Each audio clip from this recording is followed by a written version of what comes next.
Hey writers, Ingrid Sundberg here, and this is Ingrid's Notes, where I'm talking about creative writing, craft, and process. But today I actually want to talk about publishing and the publishing industry. I've been getting a lot of questions and comments asking what are the pros and the cons between traditional publishing and self-publishing. So today we're going to dig into that. I want to start by saying that I am traditionally published. All We Left Behind was published by Simon & Schuster, which is considered one of the big 5 publishers here in America. I've never actually self-published a book myself, but I have a lot of very close friends who are doing that. I'm very interested in self-publishing. I think there's a lot of really exciting and wonderful things happening in that market, and I may probably, actually I think I definitely will, self-publish at some time in the future. In the self-publishing world, you're also going to hear the term indie publishing a lot. And this is because the concept of self-publishing in the past was really seen as a vanity thing, right? Either your book, quote, wasn't good enough to get traditionally published, you had to self-publish, or, you just had to, you were an auteur, you had to get your work out there in the world. So self-publishers are now taking the term indie publisher as a way in which to sort of reclaim their own work and be taken more seriously. Now, this can be confused with what is considered a smaller traditional publisher who in the past was giving the term indie publishing. So you have to just be a little careful of that in your research when you're learning more about this. It turns out I have a lot to say about this topic, so I've broken it into 3 videos. Video 1 is going to cover product and submissions, payment and royalties, rights and contracts. So how do you get your book published? If you want to go into traditional publishing, you're going to have to get an agent. And then your agent is going to submit your book to multiple publishers. You have to get used to there being gatekeepers and a lot of rejection and people telling you, no, this is not really right for our market. With self-publishing, however, you can publish tomorrow. You can publish anything you want, any day you want. One of the major differences between traditional and indie publishing is the actual format in which the reader gets the book. In traditional publishing, you're going to get a good old-fashioned physical book, and this is going to be in your major bookstores. This is going to be in Barnes & Noble and your indie bookstore at your local town. Most of those are going to be done on an e-reader of some time, Kindle, Nook, etc. And most of the sales for most indie books are going to be done through ebook retailers rather than a physical bookstore. So if one of your dreams is to actually have a book in a physical bookstore, traditional publishing may be the route for you. Of course, that doesn't mean there aren't physical books in indie publishing. There absolutely are. Those physical books are just usually sold through some sort of online retailer rather than being at your independent bookstore. The other great thing about indie publishing is your book never goes out of print. There's a myth that in traditional publishing that you will always have your books out there in the world. But when your book really stops selling in the bookstores, they stop printing it. And because you've sold your rights to the traditional publisher, you don't have the right to reprint it or reboot it in any way unless that was in your contract. Where in self-publishing, you can do whatever you want. You can reprint, you can repackage, you can reboot any book that you've written again and again.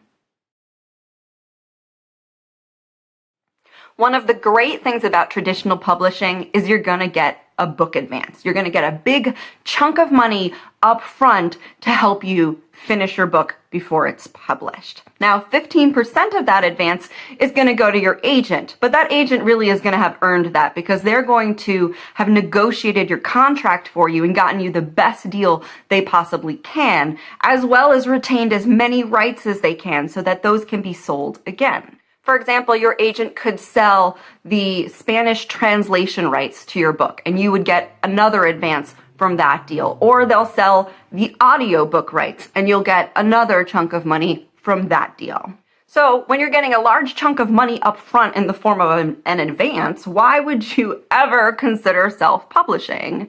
Well, there are some important things to think about. For example, there's a myth that book advances are, six figures all the time, and that's just not true. In my experiences, advances range dramatically. I've heard them be as low as $4,000. Working their way up to, say, $30,000 for a 2-book deal to multiple 6 figures for some people for a whole series.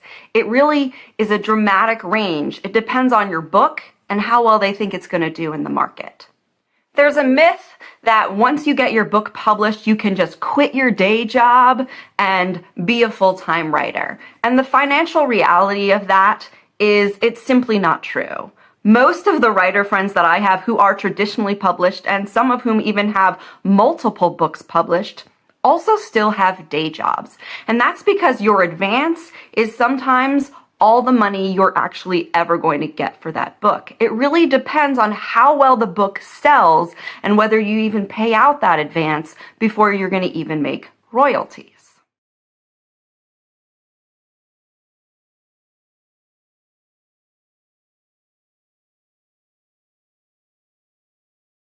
Now in indie publishing, there are no advances. You're not going to get any money up front.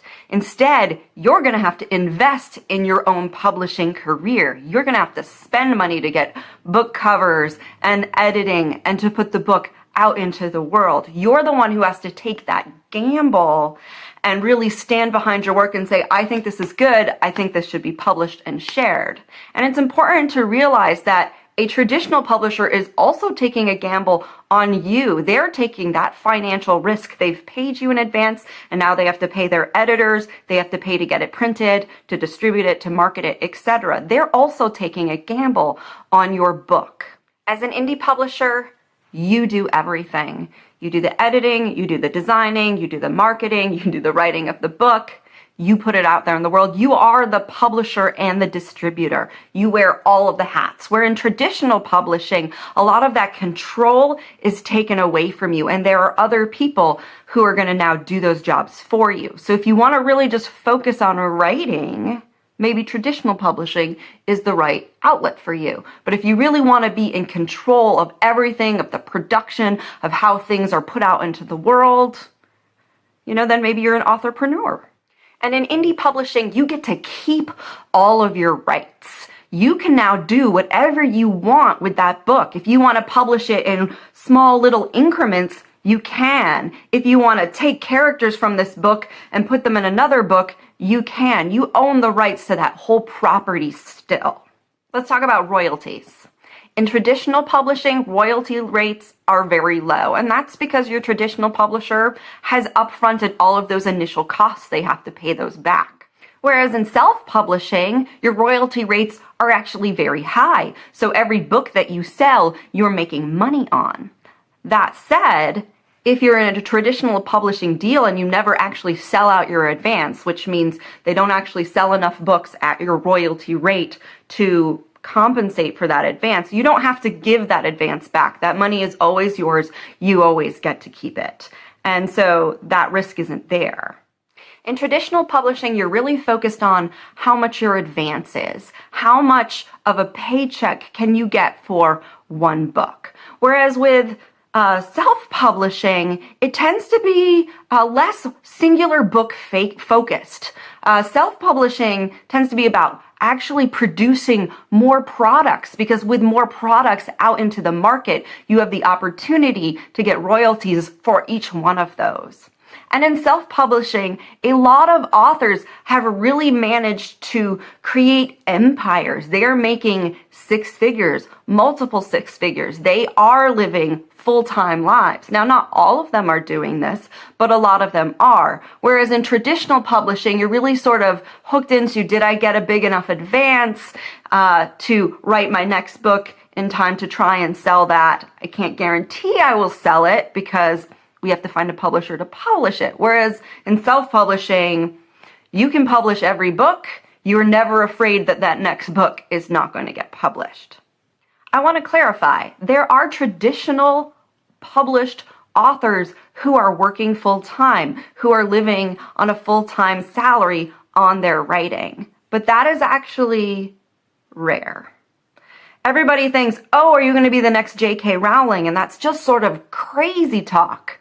That type of success is really an outlier. And people who are full-time writers, that's, maybe